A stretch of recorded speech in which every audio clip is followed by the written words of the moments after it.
Hello friends, welcome to more creative. दोस्तों नमस्कार, प्रणाम, अभिवादन स्वीकार करें। शुरू करते हैं आज की बड़ी खबरें। आज 22 सितंबर दिन शुक्रवार है, वही हिंदी महीना भादो और शुक्ल पक्ष की सप्तमी है। तो चलिए शुरू करते हैं आज की बड़ी खबरें। यदि आपको खबरें पसंद आए तो वीडियो को लाइक जरूर करिएगा और आप हमें प्रदेश के किस जिले से देख रहे हैं कमेंट बॉक्स में जरूर बताइएगा। दोस्तों किसानों के लिए बड़ी खबर है।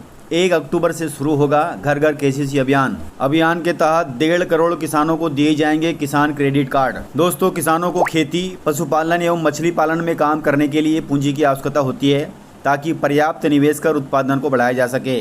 वहीं किसानों को यह पूंजी आसानी से कम ब्याज दरों पर मिल सके, इसके लिए सरकार देश भर में किसान क्रेडिट कार्ड योजना चला रही है। इसी कड़ी में 19 सितंबर 2023 गणेश चतुर्थी के अवसर पर केंद्रीय वित्त मंत्री निर्मला सीतारमण और केंद्रीय कृषि मंत्री नरेंद्र सिंह तोमर ने केसीसी घर घर अभियान की शुरुआत की, जिसका लक्ष्य देश भर के प्रत्येक किसान तक किसान क्रेडिट कार्ड योजना का लाभ पहुंचाना है। दोस्तों किसानों को किसान क्रेडिट कार्ड योजना से जोड़ने के लिए घर घर केसीसी अभियान 1 अक्टूबर से शुरू किया जाएगा, जो 31 दिसंबर 2023 तक चलेगा। वहीं अभियान के तहत यह सुनिश्चित किया जाएगा कि प्रत्येक किसान के पास बिना किसी बाधा के क्रेडिट सुविधा उपलब्ध हो, जो उनकी कृषि गतिविधियों को चलाती है।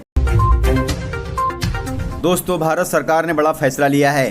फैसले के तहत कनाडा के नागरिकों को भारत में एंट्री नहीं मिलेगी। भारत सरकार ने इसके लिए वीज़ा सेवा निलंबित कर दी है। आपको बता दें कि कनाडा के प्रधानमंत्री जस्टिन ट्रूडो ने खालिस्तान आतंकी हरदीप निज्जर की हत्या में भारत की संलिप्तता का आरोप लगाया था, जिसके बाद से ही दोनों देशों के बीच तनाव बना हुआ है। अब भारत ने इस कूटनीतिक विवाद के बीच सख्त कदम उठाते हुए कनाडाई नागरिकों के लिए वीज़ा सेवा को निलंबित कर दिया है। इस सख्त फैसले के पहले भारत के विदेश मंत्रालय ने बुधवार को एडवाइजरी भी जारी की थी। इस एडवाइजरी में भारतीय नागरिकों से कहा गया था कि कनाडा जाने वाले लोग सावधानी बरतें। वो कनाडा में ऐसे किसी इलाके में न जाएं जहां पर भारत विरोधी गतिविधियां होने की संभावना दिखाई दे। दोस्तों आपके परिवार का कोई भी व्यक्ति अगर कनाडा में रहता है या कनाडा जाने वाला है तो सरकार की इस एडवाइजरी का जरूर पालन करें। दोस्तों चुनाव से पहले दल बदलने का सिलसिला अभी भी जारी है।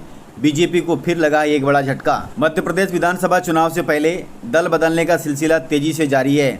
कभी कांग्रेस बीजेपी के खेमे में सेंध लगा रही है तो कभी बीजेपी कांग्रेस के किले को भेद रही है। इसी कड़ी में बुधवार को एक बार फिर कांग्रेस ने महाकौशल में बीजेपी को बड़ा झटका दे दिया है। झटके के तहत बालाघाट जिले के बड़े बीजेपी नेता और पूर्व सांसद बोध सिंह भगत ने कांग्रेस ज्वाइन कर ली है। इसके अलावा सामान्य निर्धन वर्ग कल्याण आयोग के अध्यक्ष शिव चौबे के भतीजे सुमित चौबे, बुधनी के जाट एवं भाजपा नेता राजेश पटेल, रीवा सरपंच संघ के अध्यक्ष दिलीप सिंह समेत कई सैकड़ों नेताओं ने कांग्रेस की सदस्यता ग्रहण की है। इस प्रकार से बीजेपी को लगाया बड़ा झटका।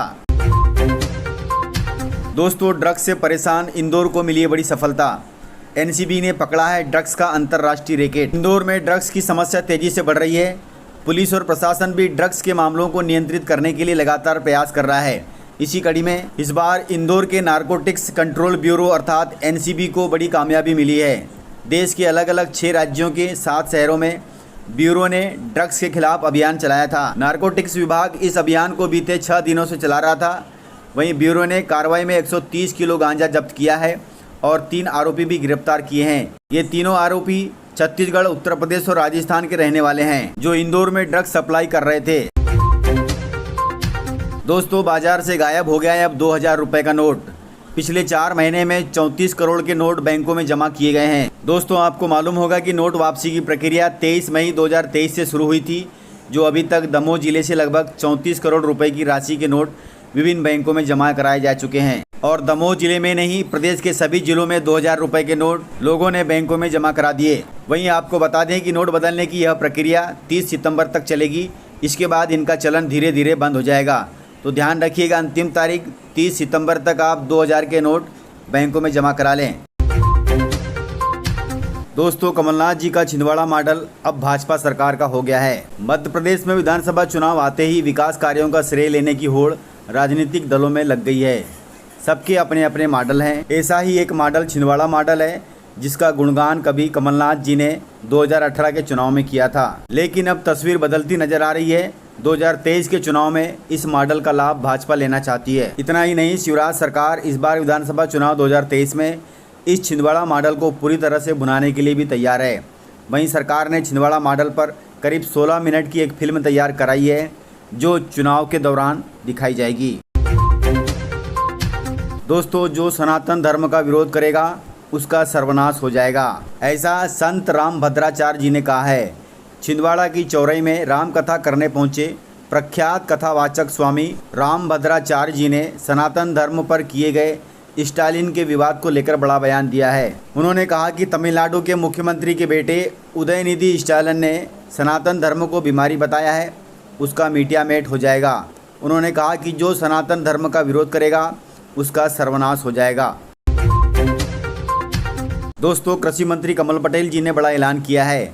ऐलान के तहत उन्होंने कहा कि कमलनाथ जी में यदि हिम्मत है तो चुनाव लड़कर दिखाए। कृषि मंत्री कमल पटेल ने कहा कि मैं यह दावे के साथ कह रहा हूं कि कमलनाथ जी चुनाव नहीं लड़ेंगे, अगर उनमें हिम्मत है तो वे चुनाव लड़कर दिखाएं। उन्होंने आगे कहा कि कमलनाथ जी नकली हैं, धोखेबाज हैं, झूठ बोलने वाले हैं, षड्यंत्रकारी हैं, इसलिए उनका नाम करप्शन नाथ है। वहीं विधायक बनने के बाद वे अपनी विधानसभा में किसी गांव में नहीं गए हैं। हम तो अभियान चलाकर माइक से गांव-गांव अनाउंसमेंट कर रहे हैं कि अगर किसी के साथ भी कमलनाथ जी का फोटो हो तो दिखाएं और इनाम में बाइक पाए, लेकिन एक भी गांव से कोई ऐसा नाम नहीं लेने आया। अर्थात कृषि मंत्री कमल पटेल जी का कहना है कि कमलनाथ जी अपने विधानसभा क्षेत्र के किसी भी गाँव में अभी तक नहीं गए हैं और वे चुनाव भी नहीं लड़ सकते।